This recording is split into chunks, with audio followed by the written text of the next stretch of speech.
दोस्तों नमस्कार। सियासत की लकीरें अक्सर ये कहने से चूकती नहीं है, जो दिखाई दे रहा है वही सच है, और जो दिखाई नहीं दे रहा है वो कहीं ज्यादा बड़ा सच है, लेकिन उसे आप कहिए मत, खामोशी बरत लीजिए। शायद इसीलिए बीजेपी के भीतर एक खामोशी है, संघ परिवार के भीतर एक कुलबुलाहट तो है, लेकिन सबसे बड़ी खामोशी है। और यह सब कुछ बहुत दूर की गोटी नहीं है। इन सब के पीछे एक ही चाल है, और वो है बीजेपी के नए अध्यक्ष। नए अध्यक्ष को लेकर तमाम कयास आज से नहीं, 6 महीने से नहीं, 1 बरस से लगातार लगते चले आ रहे थे।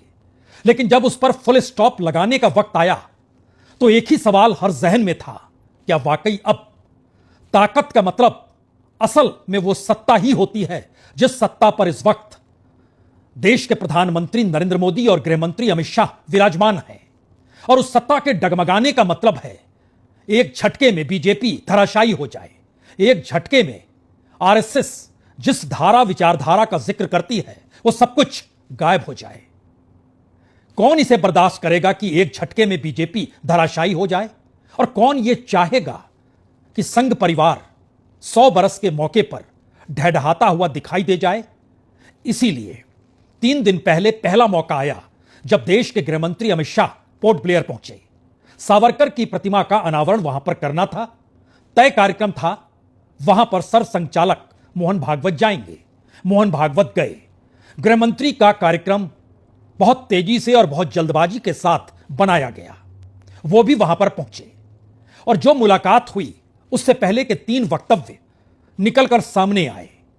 पहला बड़ा वक्तव्य बहुत हाल में दिया गया था कि जो गलतियां हो गई उसमें अब एक यू टर्न तो लेना होगा, लेकिन एक पूरी सत्ता खड़ी है तो यू टर्न लेने के लिए एक बड़ा लंबा मोड़ होगा, और उसको काटने में कुछ वक्त तो लगेगा।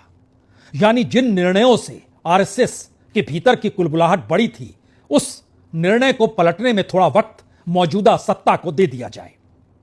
दूसरी स्थिति थी कि कोई भी सत्ता बहुत लंबे वक्त तक टिकती नहीं है, और अगर आप यह सोच रहे हैं कि आप आखिरी तक आप ही रहेंगे तो ऐसा भी होता नहीं है। और यह दृष्टिकोण किसी दूसरे का नहीं, सरसंचालक मोहन भागवत का रहा है। और तीसरा सवाल था, जब आप सत्ता में होते हैं तो आपकी जड़ें कहीं कट ना जाए, खत्म ना हो जाए, इसीलिए अपनी जड़ों को संभालिए। इसीलिए तो हर स्वयंसेवक और प्रचारक अपनी जड़ों को देखता है। लेकिन इस बैठक के भीतर एक और मंथन और चिंतन था। वो बहुत साफ तौर पर था। उसके मतलब एक ही थे, सत्ता नहीं रहेगी तो कुछ भी नहीं रहेगा। आप कोई एजेंडा ले लीजिए, कोई विचारधारा ले लीजिए, उस आश्रय आप राजनीति कर तो सकते हैं, लेकिन आपको जिस राजनीति को सत्ता के लिए करना है उस सत्ता तक आप पहुंच नहीं पाएंगे। तो फिर सावरकर की प्रतिमा का अनावरण और उसके बाद सरसंचालक मोहन भागवत ने भी कहा, शक्ति की पूजा भारत करता है। और शक्ति का मतलब होता क्या है, इसको डिकोड राहुल गांधी रामलीला मैदान में यह कहते हुए नजर आए कि देखिए, शक्ति का मतलब तो सत्ता है, और ये लोग सच के साथ नहीं है। लेकिन इसमें विपक्ष की एंट्री का कोई मतलब नहीं है, राहुल गांधी की बात का कोई मतलब मायने है नहीं। मतलब तो यह है कि पहली बार जब से बीजेपी बनी या फिर जब से आरएसएस बना, बिल्कुल नई परिस्थिति 2025 का बरस बीतने से पहले बतौर बीजेपी के नए अध्यक्ष के साथ उभर कर सामने आ गई। जिस वक्त जनसंघ भी बनाया जा रहा था, उस वक्त भी गुरु गोलवलकर के पास जब श्यामा प्रसाद मुखर्जी गए थे यह कहने के लिए कि एक नई पॉलिटिकल पार्टी हम बनाना चाहते हैं, तो गोलवलकर ने मना कर दिया था और कहा था नहीं। उसके बाद श्यामा प्रसाद मुखर्जी बंगाल चले गए, वहां उन्होंने एक अपनी पार्टी बना ली, लेकिन वो समझ गए कि संघ का साथ तो चाहिए। और तब तक वो समझ चुके थे कि दरअसल संघ का मतलब या गुरु गोलवलकर का मतलब यह था कि एक व्यक्ति के हाथ में कोई एक राजनीतिक दल नहीं थमाया जा सकता है, उसमें कई लोग शामिल होंगे। उन तमाम शामिल लोगों के अनुसार वो पार्टी चलेगी। संघ उसके संगठन को देखेगा, और संघ इस रूप में चाहेगा कि जो राजनीति की गड़बड़ियां हैं उसका शुद्धिकरण वो लगातार करता चला जाए। और ध्यान दीजिए, शुरुआती दौर में चाहे जनसंघ हो, बाद में जनसंघ का जनता पार्टी में मिलना हो, जनता पार्टी के बाद भारतीय जनता पार्टी का उदय हो या बनना हो, हर मौके पर संघ ने संगठन की नकेल अपने हाथ में रखी।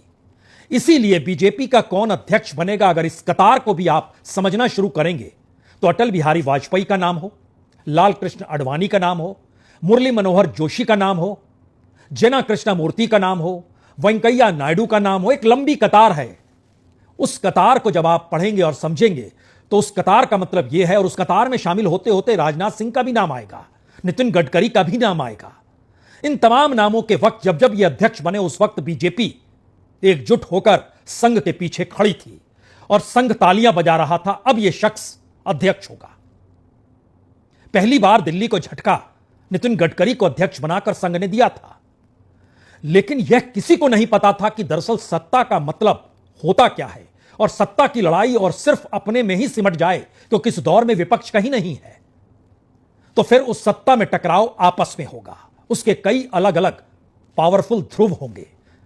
उस शक्ति पुंज को समेटे हुए ध्रुव जो होंगे वह उस राजनीति को साधने की कोशिश करेंगे जिसमें सत्ता के शीर्ष पर वो पहुंच जाएं और राजनीतिक तौर पर अपनी महत्ता को बताते हुए संघ की विचारधारा को भी परोसने से वह चूके नहीं। क्या हुआ, कैसे हुआ, लेकिन एक क्षण के लिए इस तस्वीर को पहले देख लीजिए। यह तस्वीर इसलिए दिखाने की जरूरत है क्योंकि नए अध्यक्ष को जिस तरीके से अब पूर्व अध्यक्ष जेपी नड्डा और देश के गृह मंत्री कुर्सी पर बैठा रहे हैं, जब ये बैठा रहे हैं, प्रधानमंत्री विदेश की यात्रा पर जा चुके हैं, जब ये बैठा रहे हैं, संघ के भीतर से कोई प्रतिक्रिया आई नहीं है, जब ये बैठाए जा रहे हैं, तो एक झटके में हर किसी के जहन में एक ही सवाल है। बीजेपी का जन्म 1980 में हुआ, बीजेपी के नए अध्यक्ष का जन्म भी 1980 में ही हुआ था, यानी 45 वर्ष की उम्र में राजनीतिक प्रयोग करने की ताकत किसके पास कैसे आ गई, इसका एक ही जवाब इस वक्त है, सत्ता की नकेल जिसके हाथ में होगी वही सब कुछ तय करेगा। और देख लीजिए, इस तस्वीर को देखकर बहुत कुछ समझ जाएंगे।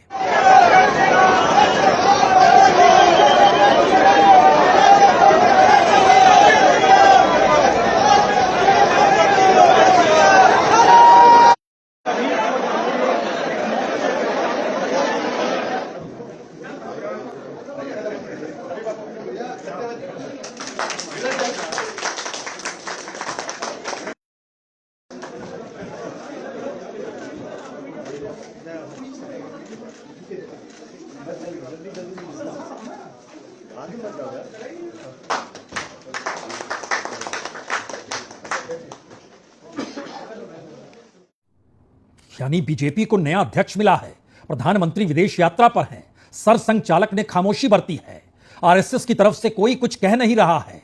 कद्दावर नेताओं की फहरिस्त में इस वक्त लाल कृष्ण आडवाणी हैं, मुरली मनोहर जोशी हैं, राजनाथ सिंह हैं, नितिन गडकरी हैं, लेकिन इनकी प्रतिक्रिया क्या है?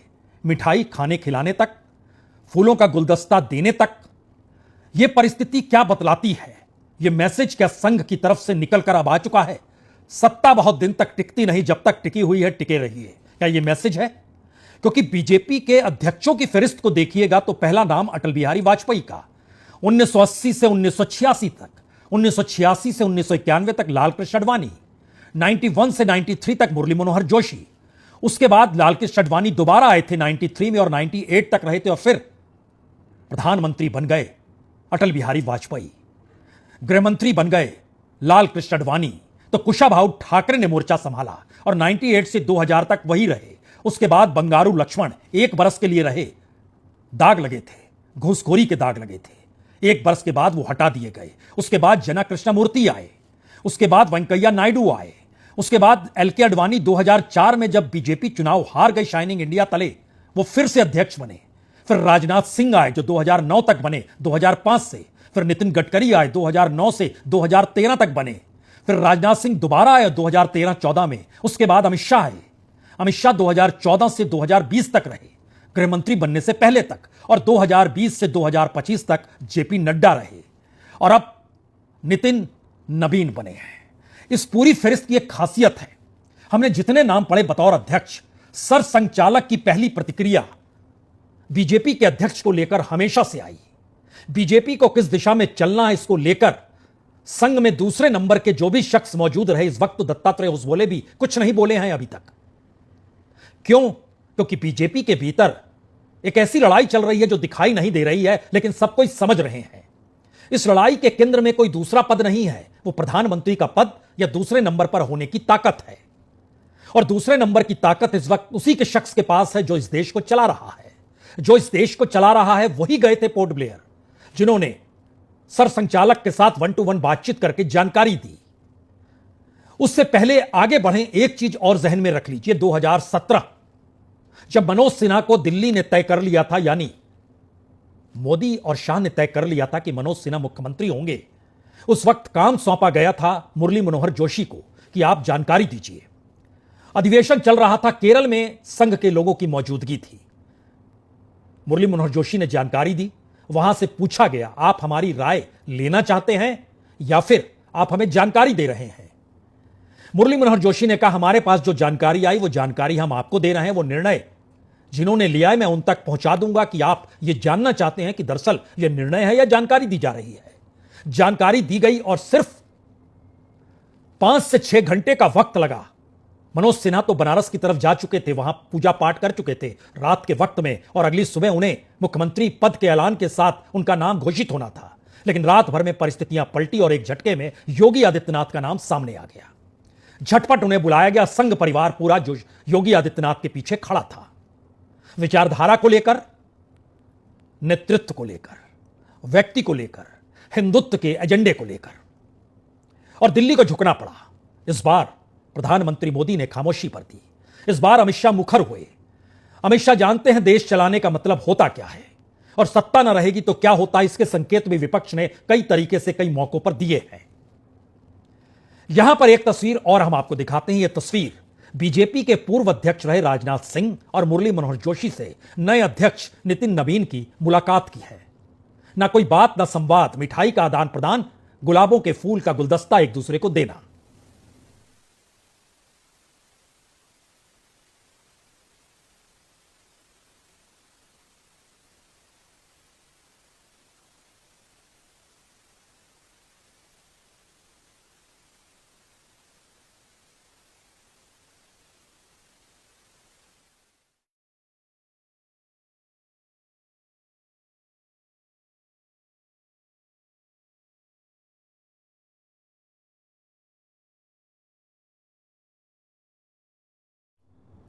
हो सकता है आपके जहन में अब एक नया सवाल हो। यह सवाल नए बीजेपी अध्यक्ष को लेकर हो, और उससे बड़ा सवाल यह हो कि आखिर संघ की खामोशी, पूर्व अध्यक्षों की जो तस्वीर निकल कर आ रही है, बीजेपी के कद्दावर नेताओं के भीतर जो कुलबुलाहट है, इन सब से हटकर गृहमंत्री अमित शाह की सक्रियता, जेपी नड्डा का साथ खड़े होना, यह मैसेज क्या है? यह मैसेज, दो ही मैसेज है इस वक्त जो चल रहा है। पहला मैसेज है कि संगठन पर नकेल जो संघ परिवार की रहती थी अब वो खत्म हुई, क्योंकि खुद सरसंचालक कह चुके हैं वो शक्ति के, और शक्ति को ही सबसे महत्वपूर्ण मानते हैं, यानी सत्ता और ताकत ही महत्वपूर्ण है, और सत्ता और ताकत इस वक्त अमित शाह के हाथों में है। अमित शाह की नजर बहुत साफ तौर पर इस दौर में हर किसी को समझाने और समेटने की है, जो बीजेपी के अध्यक्ष को बनाकर उन्होंने मैसेज दे दिया।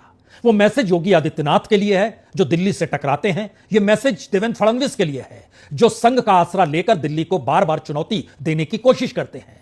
यह मैसेज एनडीए के उन घटक दलों को है जो ये मानकर चलते हैं कि दरअसल नया अध्यक्ष जो होगा वही तो एनडीए को सहेजेगा।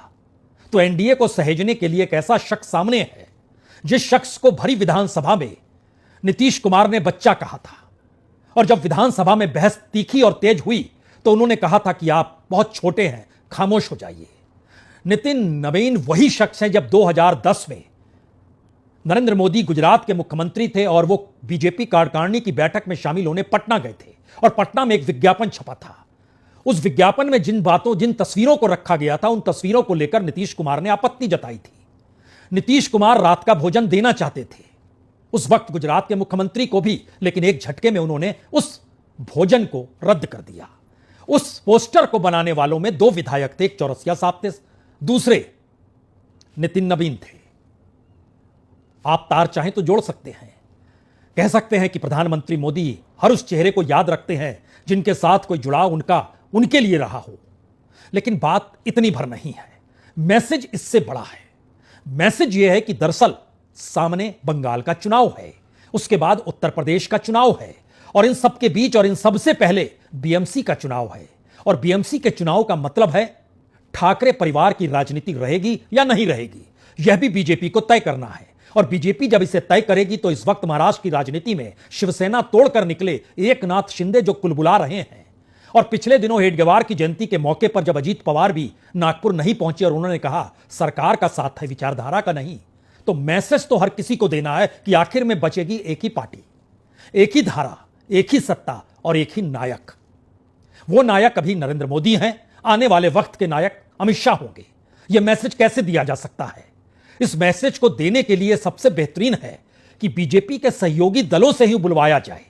जाहिर है एकनाथ शिंदे की अपनी राजनीति सिर्फ और सिर्फ इस वक्त दिल्ली दरबार पर टिकी है। देवेंद्र फडणवीस से 36 का आंकड़ा वो पाल चुके हैं, लेकिन अमित शाह सहलाते हैं, फुसलाते हैं, वो ठहर जाते हैं, रुक जाते हैं, लेकिन वो दोबारा ठाकरे परिवार के पास लौट नहीं सकते हैं। और ठाकरे परिवार की राजनीति भी इस बीएमसी के चुनाव में तय हो जाएगा, जिसको लेकर अमित शाह की बिसात है। उस बिसात में दिखाने के लिए उन्हें एकनाथ शिंदे को आगे करना पड़ेगा, तो आज उन्होंने उन्हें आगे कर दिया। उनका जो अनुभव तजुर्बा जो है ये एनडीए को आगे बढ़ाने में काम आएगा, और हम एनडीए के घटक दल के रूप में उनका बहुत बहुत स्वागत करते हैं, उनका अभिनंदन करते हैं। एक बहुत ही होनहार और कर्मठ कार्यकर्ता के रूप में उन्होंने काम किया है और बहुत बड़ा अनुभव उनको है, इसलिए ये अनुभव का फायदा बीजेपी को तो होगा ही, लेकिन एनडीए को भी होगा। तो एकनाथ शिंदे भी ये कहने से चूक नहीं रहे, बड़ी जिम्मेदारी वाला पद है और इस पद को संभालने के लिए नितिन नवीन से बेहतर कोई शख्स हो नहीं सकता है। कर्मठ कार्यकर्ता हैं, संगठन पर पकड़ रही है, जमीनी स्तर के कार्यकर्ताओं को जानते हैं, 5 बार के विधायक रह चुके हैं। उन तमाम बातों को दोहराया गया जो प्रधानमंत्री मोदी ने अपने ट्वीट में यानी एक्स पर लिखे गए शब्दों के जरिए ही नए अध्यक्ष का स्वागत किया, खुद मौजूद नहीं रहे। सबसे बड़ा सवाल क्या है? सबसे बड़ा सवाल यह है कि जो पद बीजेपी के जरिए किसी को भी मिलता है उसके पीछे संघ की ताकत होती है, संघ की मौजूदगी होती है। और एक झटके में बीजेपी के अध्यक्ष पर जिस शख्स को बैठाया गया और जिस तरीके से बैठाया गया और बैठाने से पहले जो संवाद किया गया, उसका मैसेज एक ही था, विचारधारा तो आती जाती रहेगी, एजेंडा तो चलते रहेगा, व्यक्ति भी आते जाते रहेंगे, लेकिन इस वक्त सत्ता पास में रहनी चाहिए। विपक्ष के निशाने पर संघ परिवार है, विपक्ष के निशाने पर मोदी और शाह हैं। विपक्ष कहीं सत्ता में आ गया तो उसे रोकेगा कौन, और सत्ता में वो आ गया तो उसके बाद वो कौन सी पहल, कौन सी कार्रवाई करेगा, ये मैसेज राहुल गांधी बार बार दे रहे हैं। तो सत्ता पे बरकरार रखने के लिए सारे निर्णय हमारे होंगे। इस सत्ता के लिए कोई टेस्ट करना चाहते हैं तो 6 महीने का वक्त दे दीजिए। इस 6 महीने में बीएमसी यानी महाराष्ट्र की राजनीति सेट हो जाएगी। इस 6 महीने के भीतर बंगाल की राजनीति सेट हो जाएगी और बंगाल के चुनाव परिणाम उत्तर प्रदेश की पूरी राजनीतिक लकीर को तय कर देंगे। और उस राजनीतिक लकीर में अगर आप चाहते हैं कि योगी आदित्यनाथ बने रहें तो वो बने रहेंगे, लेकिन संगठन को कैसे साधना है, किस व्यक्ति के जरिए साधना है। जब आपके पास इस देश की कुंजी हो, चाबी हो, तो यह बात सांगठनिक स्तर पर या विचारधारा के स्तर पर नहीं होती है, बल्कि इस देश की चाबी ही जब आपके पास है तो इस देश को आप कैसे चला रहे हैं, कौन सा मैसेज दे रहे हैं, यही है वो शक्ति जिस शक्ति की पूजा आप भी कीजिए, उस शक्ति का उपभोग हमको भी करने दीजिए। यानी तमाम बातें जो इससे पहले संघ और बीजेपी में होती रही, वो तमाम बातें जो मोदी शाह को लेकर बीजेपी के भीतर कद्दावर नेताओं के बीच गूंजती रही, वो तमाम अटकलें, तमाम धड़कनें जो संघ परिवार के भीतर धड़कती रही या बीजेपी के भीतर मचलती रही, उन सब का कोई मतलब है नहीं। जो सच है वो सामने है और सच सत्ता है और सत्ता का मतलब निर्णय है और निर्णय का मतलब उस राजनीतिक सत्ता को कैसे चलाना है जिससे वो बास में बरकरार रहे। यही मैसेज है और पहली बार अध्यक्ष का पद भी उस दिशा में मोहरे के तौर पर लगाया जा चुका है। जो सोचना है सोच लीजिए, जो करना है कर लीजिए, लेकिन सब कुछ आंखों के सामने है, क्योंकि ताकत जहां पर होगी वो ताकत के साथ जो खड़ा होगा निर्णय उसी का मान्य होगा। और यह एक व्यक्ति की स्थापना नहीं है, बल्कि आने वाले वक्त की वो मुनादी है। जो संघर्ष होगा, अगर होगा तो कैसे दबेगा और कैसे दबाया जाएगा, ये मैसेज संघ परिवार के लिए भी, बीजेपी के भीतर मचलती धड़कनों को लेकर भी। बहुत बहुत शुक्रिया, बहुत बहुत शुक्रिया।